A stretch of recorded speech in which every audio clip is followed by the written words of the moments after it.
परशुनामिव च अजम्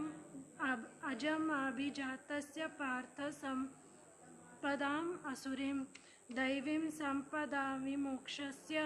निबन्ध्यासुरीमातः मम शौक्य संपदां दैवीम् अभिजातोऽसि पाण्डवः द्वौ भूतस्वर्गौ लोकस्मिन् दैवम् असुरेव च दैवो विस्तार प्रोक्त असुरीं पार्थ मे शृणु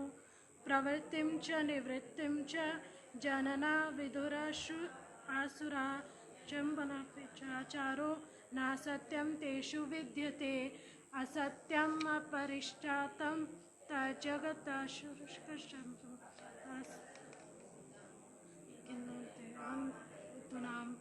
इदं दृष्टिम् अव्यस्यतो नाष्टेतु प्रवभन्ते युग्रकामं काश्चायश्जगतो हितः कामाश्रितदुष्प दम्भमानमदान्वितः मोदगृहतवस्त शुचिः चिन्ता परिमान्यभ्य च प्रलयन्तं परश्चिति कामोपभोग परमात्मा हितविद निश्चितः इदम् आद्य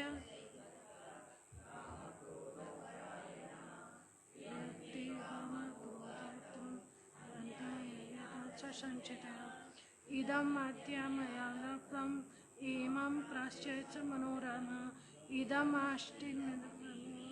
भविष्यन्ति पुनर्धनम्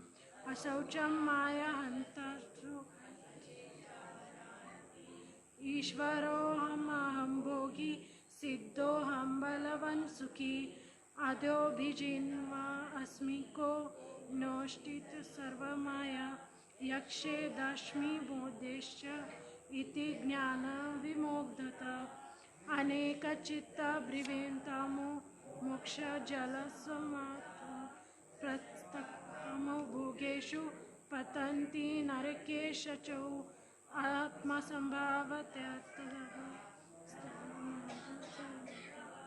यज्ञनामस्य यज्ञश्चे अलङ्कारं बलं दर्पं कामं क्रोधस च संवृता मम आत्मापराधेषु प्रतविष्टो भवयसुता स्मरेषु चतनतमा क्षमा प्रशुद्धा आसुरीं योनि आपानम मुद्धा जन्मे जन्मनि मम प्राय एव कौन्तेय गति त्रिविधं नरकेशेदं द्वापर कामक्रोधस्तथा लोभस्तमस इतिर्विमुक्ते कौन्तेय तमसो द्वयस्तमित्रा आचार्य यः शास्त्रविधिमुच्य वर्ते कामक्रोधक न सिद्धिं भवति सुखं न प्रगतिं तस्माच्च परब्रह्मणं च कार्यं कार्यविनश्यतु जनसच्छलोक कर्म कर्मतिन्याससे ओम तत्सदिति श्रीमद्भगवद्गीता उपनिषत्सु ब्रह्म विद्यां अदित्यां योगेश्वर श्री कृष्ण अर्जुन संवादे दैवम् आसुर संपदा विभाम योगम नाम सद्ध्याय हरे कृष्ण कृष्ण कृष्ण हरे हरे हरे राम राम राम हरे हरे।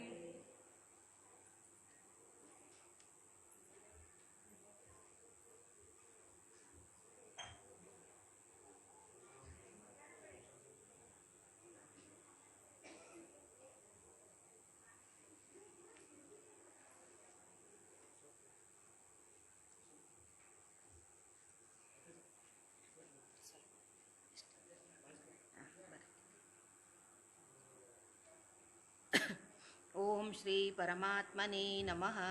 श्रीमद्भगवद्गीता अथ सप्तदशोऽध्यायः। अर्जुन उवाच ये शास्त्रविधिमुत्सृज्य यजन्ते श्रद्धयान्विताः तेषां निष्ठा तु का कृष्ण सत्त्वमाहोरजस्तमः। श्रीभगवानुवाच त्रिविधा भवति श्रद्धा देहिनां सा स्वभावजा सात्विकी राजसी चैव तामसी चेति तां शृणु। सत्त्वानुरूपा सर्वस्य श्रद्धा भवति भारत। श्रद्धामयोऽयं पुरुषो यो यच्छ्रद्धः स एव सः। यजन्ते सात्विका देवान् यक्षरक्षांसि राजसाः प्रेतान् भूतगणांश्चान्ये यजन्ते तामसा जनाः। अशास्त्रविहितं घोरं तप्यन्ते ये तपो जनाः दम्भाहङ्कारसंयुक्ताः कामरागबलान्विताः कर्षयन्तः शरीरस्थं भूतग्राममचेतसः माञ्चैवान्तः शरीरस्थन् तान् विद्यासुरनिश्चयान्। आहारस्त्वपि सर्वस्य त्रिविधो भवति प्रियः यज्ञस्तपतस्तथा दानं तेषां भेदमिमं शृणु। आयुस्सत्त्वबलारोग्य सुखप्रीतिविवर्धनाः रस्या स्निग्धा स्थिरा हृद्य आहारा सात्विकप्रियाः कट्वं मलवणात्युष्ण तीक्ष्णरूक्षविदाहिनः आहारा राजसस्येष्टा दुःखशोकामयप्रदाः। यातयामं गतरसं पूतिपर्युषितं च यत् उच्छिष्टमपि चामेध्यं भोजनं तामसप्रियम्। अफलाकाङ्क्षिभिर्यज्ञो विधिदृष्टो य युज्यते यष्टव्यमेवेति मनस् समाधाय स सात्विकः। अभिसन्धाय तु फलं दम्भार्थमपि चैव यत् युज्यते भरतश्रेष्ठ तं यज्ञो विद्धि राजसं। विधिहीनमसृष्टान्नं मन्त्रहीनमदक्षिणं श्रद्धाविरहितं यज्ञं तामसं परिचक्षते। देवद्विजगुरुप्राज्ञया पूजनं शौचमार्जवं ब्रह्मचर्यमहिंसा च शारीरं तप उच्यते। अनुद्वेगकरं वाक्यं सत्यं प्रियहितं च यत् स्वाध्यायाभ्यसनं चैव वाङ्मयं तप उच्यते। मनःप्रसादः सौम्यत्वं मौनमात्मविनिग्रहः भावसंशुद्धिरित्येतत् तपो मानसमुच्यते। श्रद्धया परया तप्तं तपस्तत्त्रिविधं नरैः अफलाकाङ्क्षिभिर्युक्तैः सात्विकं परिचक्षते। सत्कारमानपूजार्थं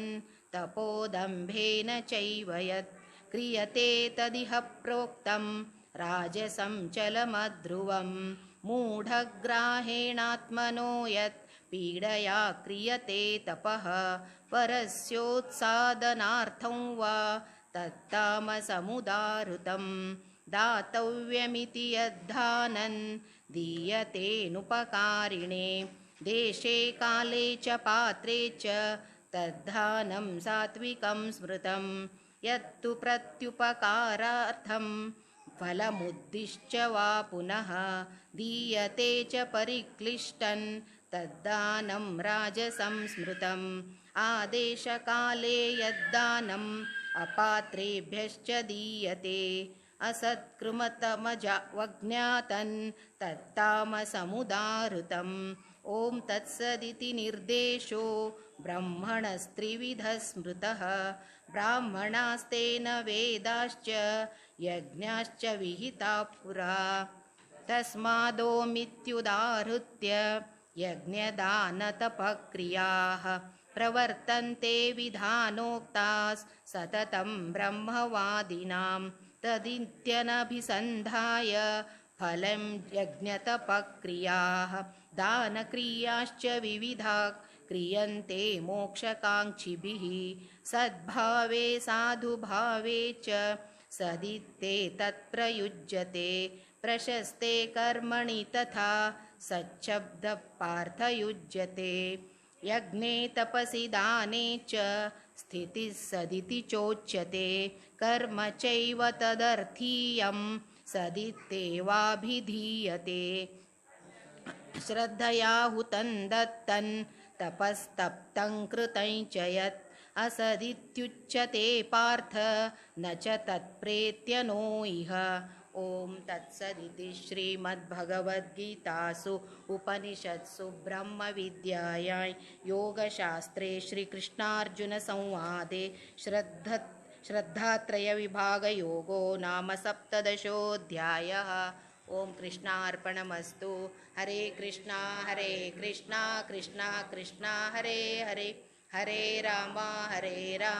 राम राम हरे हरे। हरे कृष्ण प्रभु जी।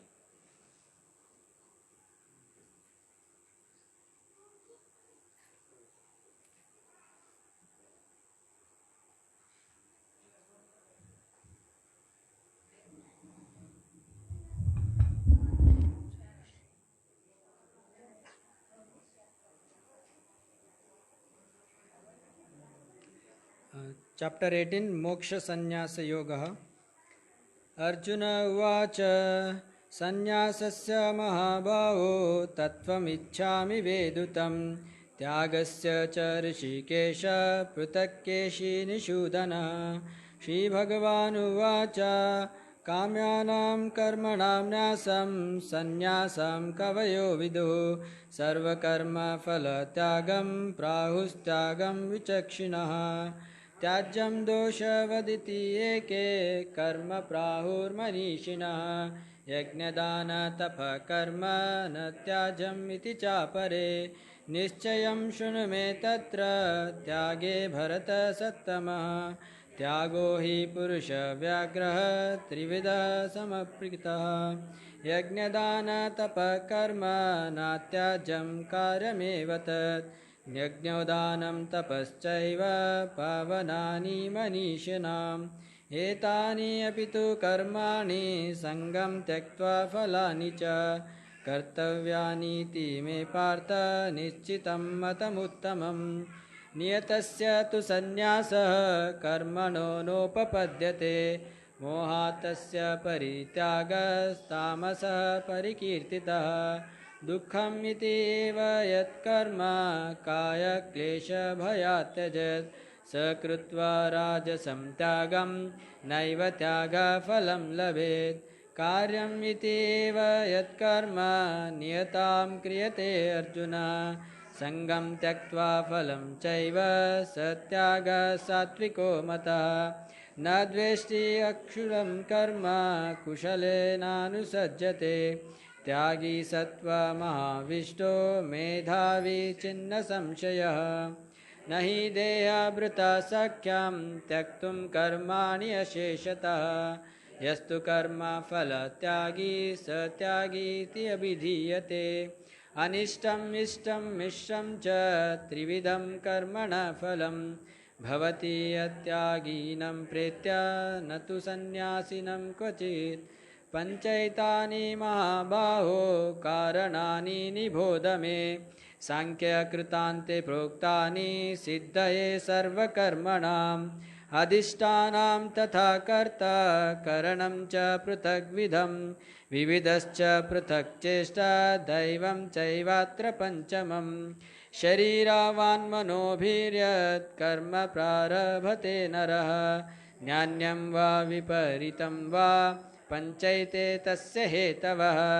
तत्रैवं सति कर्तारम् आत्मनं केवलं तु यः पश्यते अकृतबुद्धित्वां न स च पश्यति दुर्मितः यस्य नाहङ्कारकृतो भावः बुद्धिर्यस्य न लिप्यते हत्वापि स इमान् लोकान् न हन्ति न निबध्यते ज्ञानं ज्ञेयं परिज्ञात त्रिविधा कर्म चोदनः करणं कर्म कर्तेति त्रिविधः कर्म संग्रहः ज्ञानं कर्म च कर्ता च त्रिविधै गुणभेदतः प्रोच्यते गुणः साङ्ख्येन यत्वा च शृणुतानपि सर्वभूतेषु येनैकं भावम् अव्ययमीक्षते अविभक्तं विभक्तेषु तज्ज्ञानं विद्धि सात्विकम् पृथक्त्वेन तु यज्ञानं ज्ञानभावन् पृथक्विदान् वेत्ति सर्वेषु भूतेषु तज्ज्ञानं विद्धि राजसं यत्तु कृष्णवदेकस्मिन् कार्ये सक्तम् अहेतुकम् अथत्वार्थवत्फलं च तत् तस्मात् उदाहृतं नियतं सङ्गरहितम् अरागद्वेषतः कृतम्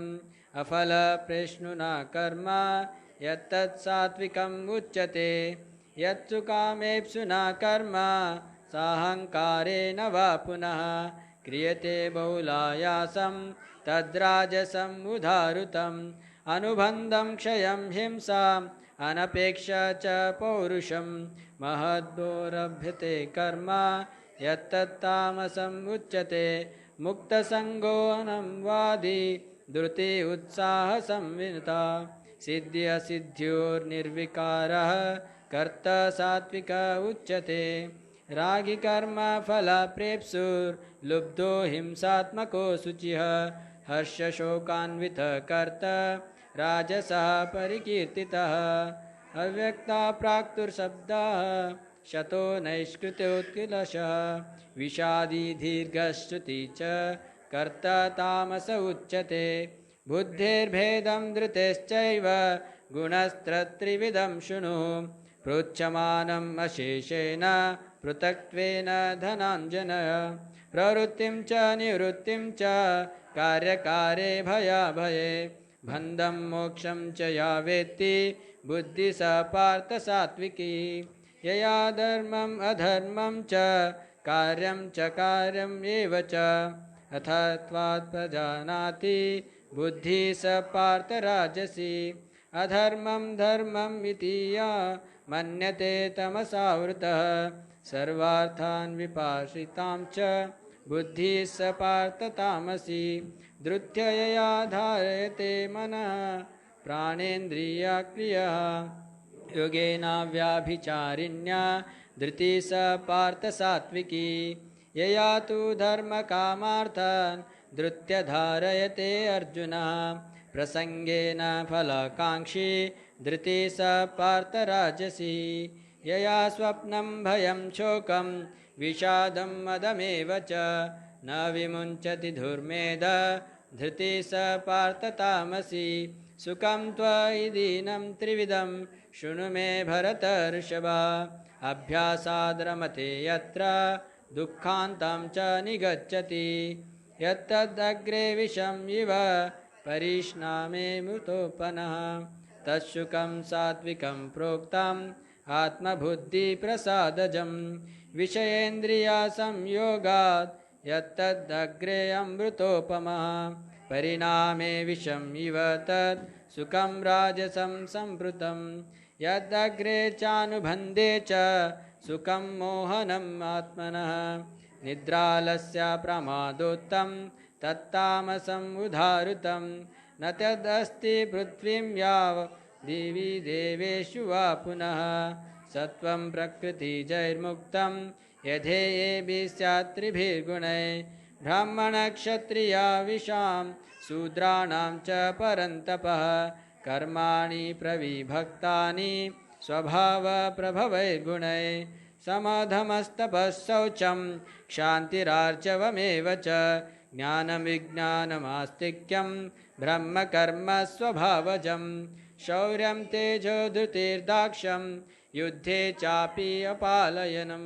दानम् ईश्वरभावश्च क्षात्रां कर्म स्वभावजं कृषिगोरक्षवाणिज्यं वैश्यकर्म स्वभावजं परिचर्यात्मककर्म शूद्रस्यापि स्वभावच स्वे स्वे कर्माणि अविरतः संसिद्धिं लभते नरः स्वकर्मनिरतः सिद्धिं यथा विन्दति च शृणु यथा प्रवृत्तिर्भूतानां येन सर्वम् इदं ततं स्वकर्मणा तथा विचार्य सिद्धिमिन्दत्ति मानवः श्रेयान् स्वधर्मो विगुणः परधर्मात् स्वनुष्ठितः स्वभावनियतं कर्म कुर्वन्नाप्नोति किल्बिषं सहजं कर्म कौन्तेय सदोषम् अपि न त्यजेत् सर्वारम्भ हि दोषेण धूमेनाग्निरिवावृतः असक्तबुद्धिः सर्वत्र जितात्मा विगतस्पृहा नैष्कर्म्यसिद्धिं परमां सन्न्यासेनाधिगच्छति सिद्धिं प्राप्नोति यथा ब्रह्म तत्ताप्नोति निबोध मे समासेनैव कौन्तेय निष्ठज्ञानस्य या परः बुद्ध्या विशुद्धया युक्तो दुत्यात्मानं नियम्य च शब्दाधीनविषयांश्च त्यक्त्वा रागद्वेषो विशुद्ध च विविक्तसेवी लघुवाश्वी यथवा कायमानसः ध्यानयोगपरो नियतां वैराग्यं समुपस्थितः अहङ्कारं बलं दर्पं कामं क्रोधं परिग्रहं विमुच्य निर्ममः शान्तो ब्रह्मभूयाय कल्पते ब्रह्मभूतप्रसन्नात्मा न शोचति न काङ्क्षति मम सर्वेषु भूतेषु मद्भक्तिं लभते परः भक्त्या मामभिजानाति यावन्यश्चास्मि तत्त्वतः ततो मां तत्त्वतो ज्ञात्वा विशते तदनन्तरं सर्वकर्माणि अपि सदा कुर्वान् मद्व्यपाश्रयः मत्प्रसादादवाप्नोति शाश्वतं पदमव्ययं चेतसा कर्म कर्माणि मयि सन्न्यस्य मत्परः बुद्धियोगम् उपाश्रित्य मच्चित्त सततं भव मच्चित्त सर्वदुर्गाणि मत्प्रसादात् तरिष्यते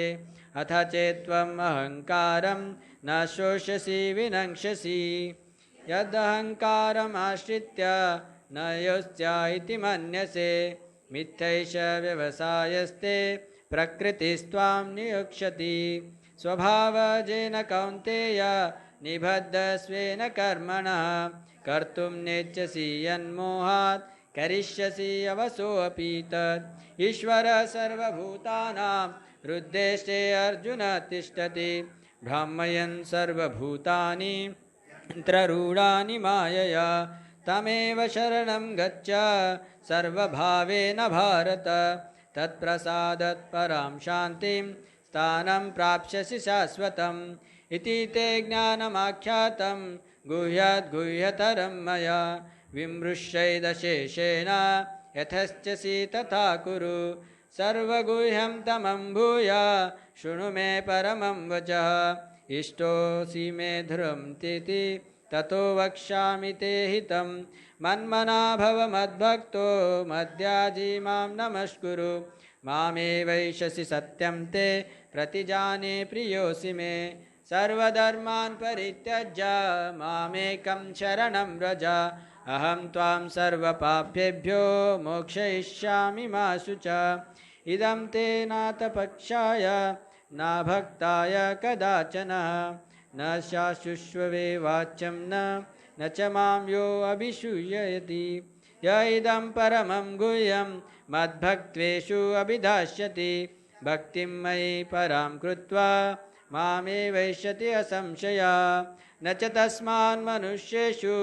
कश्चिन्मे प्रियकृत्तमः भविता न च मे तस्मात् अन्यः प्रियतरो भुवि अद्देश्यते च य इमं धर्म्यं संवादम् आयोय ज्ञानयज्ञेन तेनाहम् इष्टशामिति मे मतिः श्रद्धावान् अनसूयश्च शृणुयादपि यो नरः सोऽपि मुक्तः शुभालोकां प्राप्नुयात् पुण्यकर्मणां कश्चिदेतच्छ्रुतं पार्थ त्वयैकाग्रेण चेतसः कश्चिदज्ञानसम्मोह प्रणसष्टस्ते धानय अर्जुन उवाच नष्टमोहस्मृतिर्लब्ध्वा त्वत्प्रसादान्मयाच्युतः स्थितोऽस्मि गतः सन्देहः करिष्ये वचनं तव सञ्जय उवाच इतिहं वासुदेवस्य पार्थसत्यमात्मनः संवादम् इमम् आश्रोषम् अद्भुतं रोमहर्षणम् व्यासप्रतादश्चुत्वान्